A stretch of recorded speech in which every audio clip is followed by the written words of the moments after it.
Shri Venkateswara gold తాకట్టులో ఉన్న మీ బంగారాన్ని విడిపించి కొనబడును.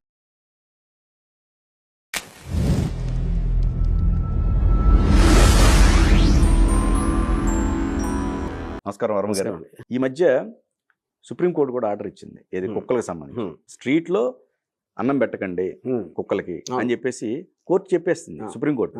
కానీ కుక్క లవర్స్ మాత్రం ఇప్పటికీ మీరు ఆ లవర్స్ కి సంబంధించిన సెటైర్లు వేస్తానే ఉన్నారు. అప్పుడు అక్కడ మెయిన్ ప్రాబ్లం ఏంటంటే కుక్కలకి వీధి కుక్కలకి డిఫరెన్స్ తెలియట్లేదు వాళ్ళకి. ఇప్పుడు మీ ఇంట్లో మీ పిల్లలు ఉన్నారు, మీ పిల్లలు లేకపోతే మీ ఇంట్లో ఫ్యామిలీ వాళ్ళు మీ కుక్కలు వాళ్ళ గురించి మీకు తెలుసు. మీ ఎదురింటి వాళ్ళ పిల్లలు ఎట్లా తెలుసు మీకు? ఆ పక్క ఇది వాళ్ళ పిల్లలు ఎలా తెలుసు? పిల్లని అనట్లేదు, not sec I mean restricting to that. Right right. లేకపోతే రోడ్డు మీద ఎవడ వాడి గురించి మీకు ఎట్లా తెలుస్తుంది? వాడు మనిషి నాలంటాడు కాదమ్మా, అందరూ ఒకటే ఉండరు. అప్పుడు యాజ్ ఇట్ ఈజ్గా మీరు ఇన్ని వీడియోలు చూస్తున్నారు, ఆ పిల్లలు వెనకాల పడి వాటిని చంపుకు తినేసి కరిసేసి రేబీస్ ఎంత ఎక్కువైపోయింది, ఇన్ని వేల కుక్క కాట్లు వస్తున్నాయి హాస్పిటల్స్. కానీ ఎంతమంది ఒఫిషియల్లీ రిపోర్ట్స్ అన్నీ ఉన్నాక కుక్కలు చాలా మంచి అంటే ఏ కుక్కలు మంచి జనరలైజ్ చేయలేరు కదా మీరు. అవును, కుక్కలు మంచి కాదు, కొన్ని కుక్కలు మంచి అవ్వచ్చు, మంచి అంటే మన దృష్టిలో మంచి అంటే ఏంటనేది. అప్పుడు మీరు అది వదిలేసి వాడు మోగ ప్రాణులు అని ఆ సెంటిమెంట్ అప్పుడు వెళ్ళి పెంచుకోండి, తీసుకొచ్చేయండి అన్నీ. ఇప్పుడు ఎవరైతే రాస్తున్నారో వాళ్ళు డబ్బులు ఉంటారు కదా మోస్ట్లీ వీళ్ళకి చేసేవాళ్ళు, వాళ్ళందరూ వచ్చారు ఒక 100 కుక్కలు తీసుకెళ్ళి ఇంట్లో పెట్టుకోమనండి. అప్పుడు స్ట్రీట్స్ సేఫ్ ఉంటాయి, వాళ్ళ ప్రేమ కూడా వాళ్ళకి దొరుకుతాయి. ఇప్పుడు సుప్రీంకోర్టు చెప్పిన సవరణలు కూడా I don't think that is practically. Supreme court ఏమంటుంది, అన్నం పెట్టడానికి డెసిగ్నేటెడ్ ఏరియాస్ పెట్టమంటుంది, ఎక్కడ పడితే అక్కడ పెట్టకుండా. డెసిగ్నేటెడ్ ఏరియాస్ కుక్కలకి ఎలా తెలుస్తాయి? గూగుల్ మ్యాప్ వేస్తారా కుక్కలు స్పెషల్గా ఏదైనా పెట్టి అలా ఫలానా చోటకి వెళ్ళండి అని? అది ఎవరు డిసైడ్ చేస్తారు? డెసిగ్నేటెడ్ ఏరియా ఆ పర్టికులర్ ఏరియాలో చేస్తే ఏమొస్తాయి అది ఎవరు డిసైడ్ చేస్తారు? ఆ క్లారిటీ లేదు. రెండోది కుక్కల్ని వ్యాక్సిన్ చేసి మళ్ళీ వదిలేయండి అంటే అది వ్యాక్సిన్ చేస్తే బయటికి ఎందుకు తగ్గుతుంది? వ్యాక్సిన్ చేస్తే రేబీస్ రాకపోవచ్చు, అదొకటే దానికి ఛాన్స్. కానీ మనం మాట్లాడేది బైటింగు, అటాకింగ్ కిడ్స్, ఇవన్నీ ఎలాగా సాల్వ్ చేస్తారు? మూడోది కోర్టు ఏమంటుంది, అగ్రెసివ్ కుక్కల్ని తీసుకెళ్ళిపోవచ్చు. అగ్రెసివ్ ఎలా మెజర్ చేస్తారు? కుక్క ఒక తోక ఊపుతుంది లేకపోతే గుర్రు అంటుంది, అప్పుడు అది ఫ్రెండ్లీ అగ్రెసివ్ ఎలా తెలుస్తుంది మీకు? అది మూడ్స్ మారుతూ ఉంటాయి కదా. అవును, మీ ఇంట్లో కుక్కలు కూడా ఒక్కొక్కసారి దానికి ఏదో తెక్కరయ్యి కొంచెం గుర్రు అంటూ ఉంటుంది.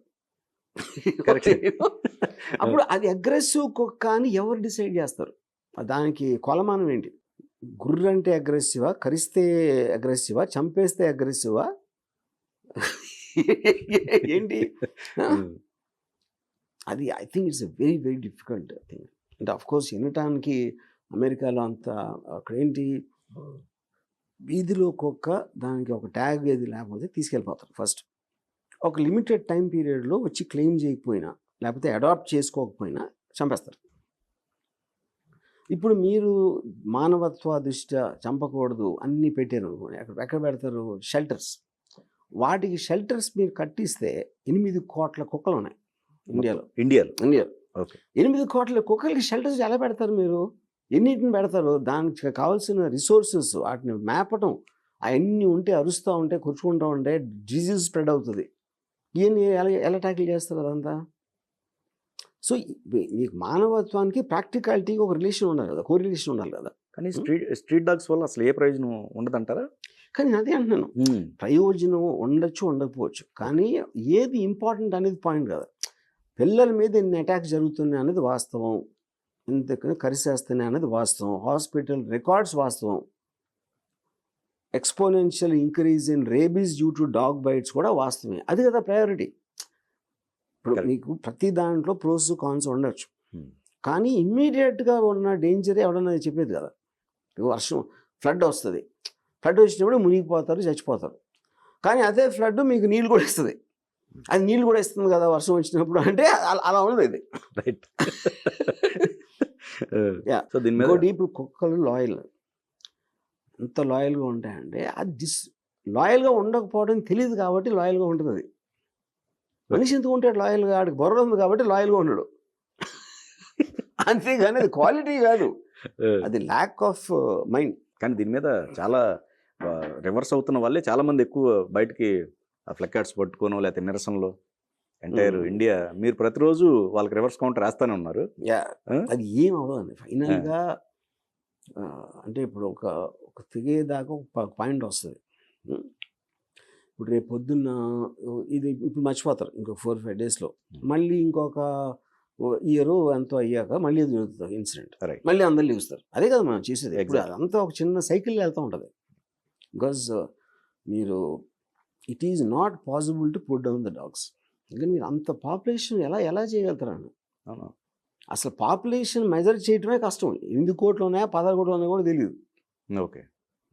మీకు. దానికి ఉన్న సైకిల్ ఆఫ్ బర్త్ చాలా షార్ట్ పీరియడ్ ఉంటుంది కదా. కరెక్ట్. ఇప్పుడు ఆ పిల్లోడిని చంపేసినప్పుడు 2 years బ్యాక్ మీకు గుర్తుంది కదా, చాలా కుక్కల్ని చంపేశారు.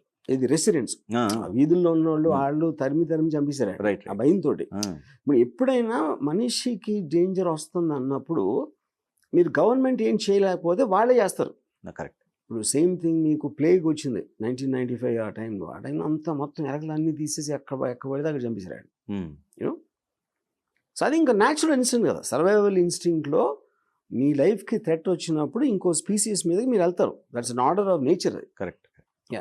దాన్ని ఎంత సిస్టమిక్గా చెయ్యాలి అంతవరకు వచ్చే వరకు ముందే జాగ్రత్తలు తీసుకునే అనేది గవర్నమెంట్ ఆస్పెక్ట్. అది దాన్ని ఊహించి ప్రాబ్లం వస్తుంది, ఇప్పటి నుంచి మనం ట్యాకిల్ చేద్దాం. కానీ మనం ఏంటంటే మనకున్న రిసోర్సెస్లో ఉన్న ప్రాబ్లమ్స్కే మనకి ఏమి లేకపోతే ఇప్పుడు వచ్చే ప్రాబ్లం ఏం చేస్తారు మీరు? అది వచ్చినప్పుడే చేస్తారు. Correct. That is what's happening.